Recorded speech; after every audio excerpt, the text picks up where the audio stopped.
ବିଛା ରାଶି 1 ଠାରୁ 6 ଅଗଷ୍ଟ ମଧ୍ୟରେ ଆପଣଙ୍କ ଜୀବନରେ ଆସିପାରେ ନୂଆ ମୋଡ଼। ଆପଣଙ୍କ ଲାଇଫ୍ ଷ୍ଟାଇଲ୍ ବଦଳି ଯାଇପାରେ। ଦର୍ଶକ ବନ୍ଧୁ, ବିଛା ରାଶିରେ ଅନେକ ପରିବର୍ତ୍ତନ ହେବାକୁ ଯାଉଛି। ଅନେକ ସମସ୍ୟା ଦୂର ହେବାକୁ ଯାଉଛି।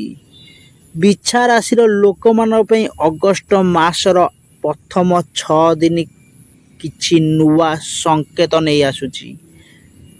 ଦର୍ଶକ ବନ୍ଧୁ, ଭିଡ଼ିଓଟିକୁ ଶେଷ ପର୍ଯ୍ୟନ୍ତ ଦେଖିଲେ ଆପଣମାନେ ନିହାତି ଜାଣିପାରିବେ। ଯଦି ଆପଣ ଆମ ଚ୍ୟାନେଲକୁ ନୂଆ କରି ଆସିଛନ୍ତି, ଚ୍ୟାନେଲକୁ ସବସ୍କ୍ରାଇବ୍ କରି ଭିଡ଼ିଓଟିକୁ ଲାଇକ୍ କରି ଭିଡ଼ିଓଟିକୁ ସେୟାର କରିବାକୁ ଜମାରୁ ବି ଭୁଲିବେନି, ଆଉ ସବସ୍କ୍ରାଇବ୍ କରିବାକୁ ନିହାତି ଭୁଲିବେନି।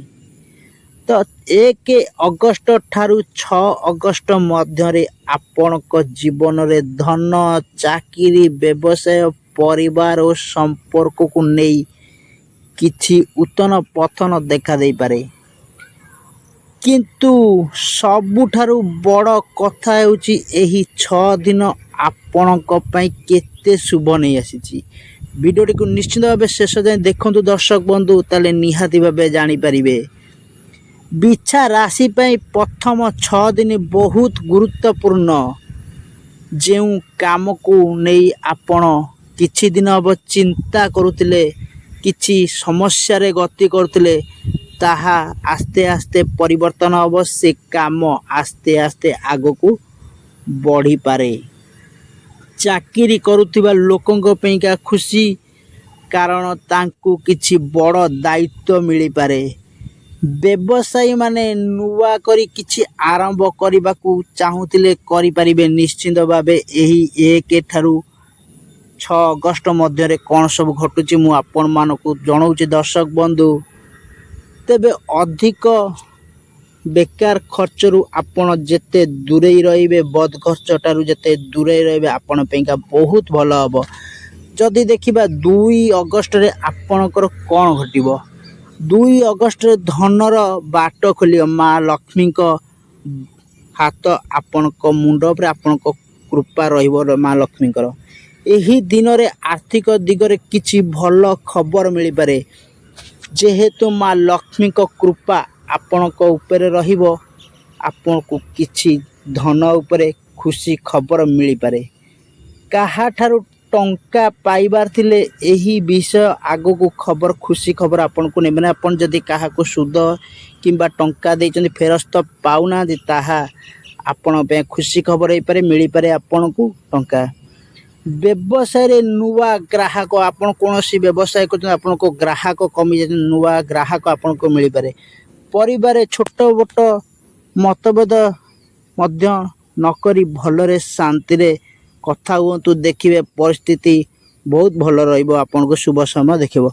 3 ଅଗଷ୍ଟରେ ପୁରୁଣା ସମ୍ପର୍କ, ଯେଉଁ ସମ୍ପର୍କ ଭିତରେ ଆପଣଙ୍କ ମତଭେଦ ରହିଛି ସେସବୁ ତୁଟି ଯାଇଛି, କିନ୍ତୁ କଥାବାର୍ତ୍ତା ମାନେ ସବୁ ସମ୍ପର୍କ ତୁଟି ଯାଇଛି।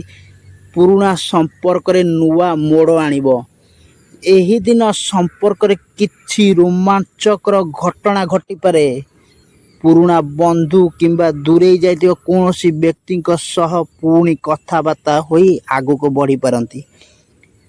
ପ୍ରେମ ସମ୍ପର୍କରେ ଥିବା ଲୋକମାନଙ୍କ ପାଇଁ ପରସ୍ପରକୁ ବୁଝିବାକୁ ଚେଷ୍ଟା କର, ନଚେତ୍ ଆପଣଙ୍କ ଭିତରେ କିଛି ମତ ମନାନ୍ତର ହୋଇ କିଛି ବି ଘଟିପାରେ। ଏହି ଦିନ ଭଗବାନ ଆସି ବଡ଼ ନିଷ୍ପତ୍ତି ନେବାଠାରୁ ମା ଲକ୍ଷ୍ମୀଙ୍କ କୃପା ମଧ୍ୟ ଆପଣ ପାଇବେ। ଭଗବାନ ବିଷ୍ଣୁ, ମାତା ଲକ୍ଷ୍ମୀଙ୍କ କୃପା ଏହି ଦିନ ଆପଣଙ୍କୁ ମିଳିପାରେ। 4 ଅଗଷ୍ଟ ଆପଣଙ୍କୁ ସାବଧାନ ରହିବା ଦରକାର, କାରଣ ବିଛା ରାଶି ପାଇଁ 4 ଅଗଷ୍ଟରେ ଟିକେ ସାବଧାନ ରହିବା ଭଲ। କାହାର କଥାରେ ପଡ଼ି ଟଙ୍କା ନିବେଶ କରନ୍ତୁ ନାହିଁ। କୌଣସି କାଗଜପତ୍ରର ସହ କିଛି ବି ଡିଲ୍ କରିବା ପୂର୍ବରୁ ଭଲ ଭାବେ ସେ କାଗଜପତ୍ରକୁ ପଢ଼ନ୍ତୁ, ତାପରେ ଡିଲ୍ କରନ୍ତୁ। କାର୍ଯ୍ୟକ୍ଷେତ୍ରରେ ମଧ୍ୟ ଦେଖିଚାହିଁ ଆପଣ କଥା ହୁଅନ୍ତୁ। ଦେଖିବେ ଆପଣଙ୍କ ପାଇଁ ଦିନଟି ଭଲ ରହିବ। 5 ଅଗଷ୍ଟ ବିଛା ରାଶି ପାଇଁ ବହୁତ ଭଲ ସମୟ ଆସିପାରେ। ଅଟକିଥିବା କାମ ଆଗକୁ ବଢ଼ିପାରେ।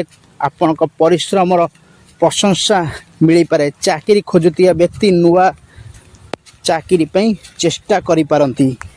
6 ଅଗଷ୍ଟ ବିଛା ରାଶି ପାଇଁ ଲୋକମାନେ ଏବେଠାରୁ ଆପଣଙ୍କ ସହ